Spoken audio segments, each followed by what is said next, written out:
I think we are doing well in connection with virtues, and I'm sure you all are trying in the pathway of excellence. Excellence comes only when you practice all the virtues one after the other. One of the very important virtues is the virtue of kindness. The act of kindness itself is a change maker that brings about changes, not only in yourself, but also it brings about changes in your surroundings, in the people around you, in your friends, in the family. So the act of kindness needs a lot of selfless practice. And kindness comes only when you have love for some people, for the others. So love is led to kindness. Kindness will lead to excellence. So all these virtues are interconnected. But for you to understand better about the act of kindness, I have a story. And that's not only in the human being, but also is in the kingdom of animals. That how even the most fierce animal can be tamed if is being faced with act of kindness. Let's listen to the story and then conclude. Androclus was a slave and his master was very cruel. Yes, his master was very cruel. After many trials, finally Androclus managed to escape from his cruel master. Yes, he ran and finally entered the forest. But in forest, after stepping forward a few steps, then he came upon a lion. Fear seized him.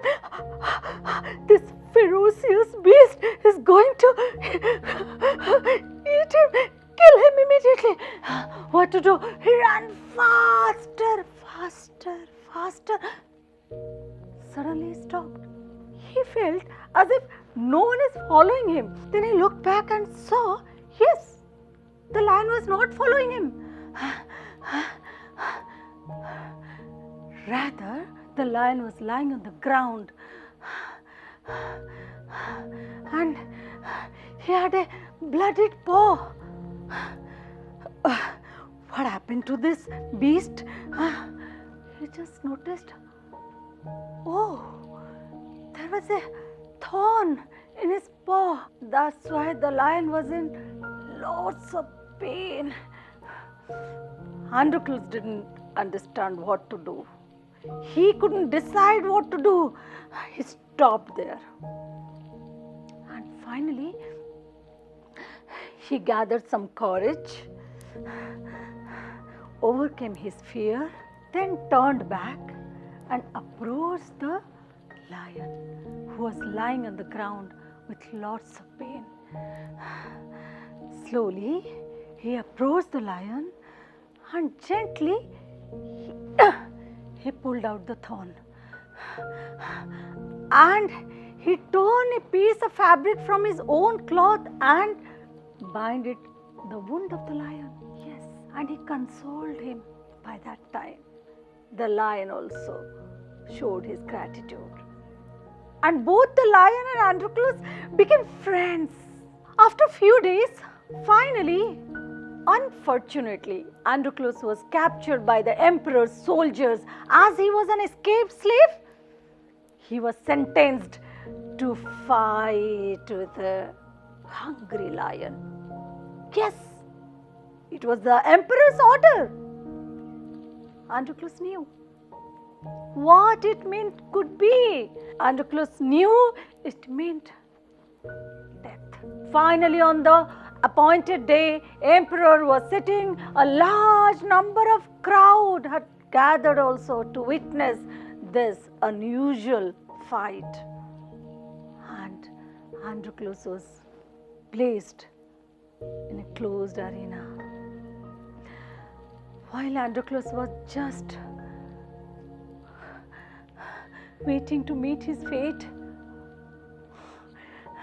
a hungry lion was just released from the cage and fiercely growling.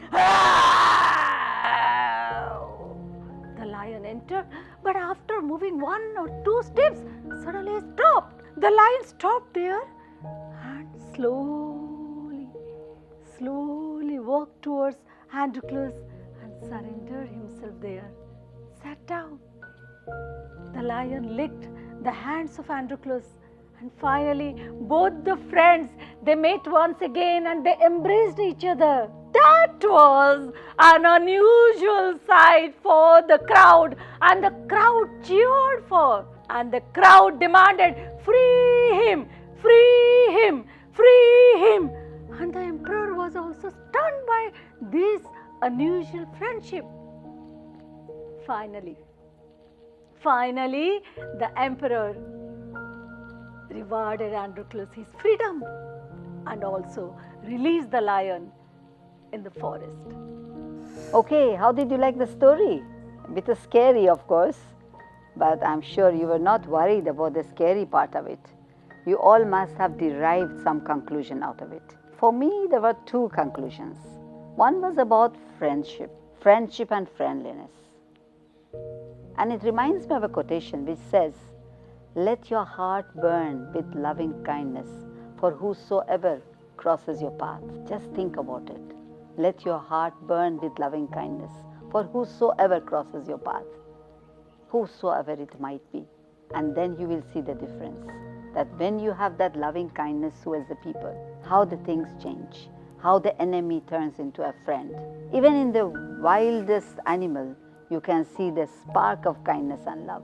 So this is what miracles, the virtue kindness brings about. And that too, when you practice it, you will feel about it. The other thing which comes to my mind is about kindliness itself. I know about kindly tongue, if you speak kindly to people.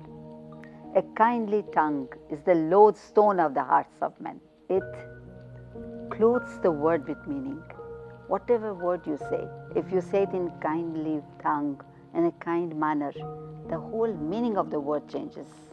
It's the fountain of understanding and wisdom. When you speak in a kindly word, it means you have a lot of wisdom, you have a lot of understanding. So this is what a kindly tongue is all about. And I'm sure it's not difficult to practice it. It just needs a bit of control. You just need to control your tongue, you need to control your speech, you need to understand that what wonders a kindly tongue does. So next time when you are supposed to talk to someone, remember that you are going to talk in a kind word and a kindly tongue.